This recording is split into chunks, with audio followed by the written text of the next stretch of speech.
In the fishing town of Caibarien, residents swept mud from beachside homes after storm surge drove 3 feet, 1 meter, of seawater up the shore. In streets carpeted with fresh green seaweed as the water receded, people said it was the strongest cyclone ever to hit the town. Sheets of zinc that came flying into our backyard also damaged the kitchen wall and we lost many roof tiles, said Angel Coya, 52, adding he was optimistic that Cuba's communist government would help repair the damage. We have to keep on. Still, many Cubans expressed a sense of relief after the eye of the first Category 5 storm to make landfall on the island since 1932 passed over the northern Keys, just grazing the mainland with its full force. Honestly, I expected worse. I thought I would come back and find the roof gone, said Yolexis Domingo, 39, using a machete to hack the branches off a tree that fell in front of his house in Caibarien.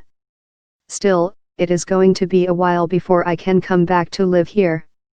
The water came up to a meter high and some of the roof flew off. Keys pummeled overnight. The storm pounded the chain of pristine keys and tourism resorts that stretch along the coast from central Camagüey province to Villa Clara province, and it was headed toward Varadero, Cuba's most famous beach getaway. Cayos Coco and Guillermo, the crown jewels of what is known as the King's Gardens, with 16 hotels frequented by Canadian and European tourists, sustained serious damage, local authorities in the area said.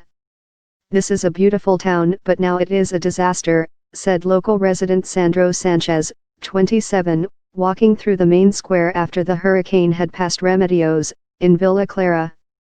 Corrugated iron from roofs were strewn in the streets alongside rubble. Lampposts were bent double, plant pots smashed and the fronds of palm trees shredded. You can't do anything against nature, he said. We never had a storm wreak so much damage here. This is really a mess.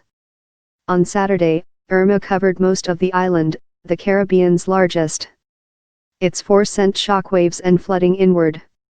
In the city of Camagüey, Anaida Morales said she just been through a night from hell with her mom, stepson and husband.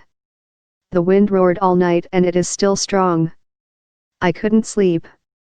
I'm scared of hurricanes and this is the worst I have been through, she said. Morales said she made a phone call to her daughter, who shares her name, in Florida, where millions of people were preparing for Irma's arrival.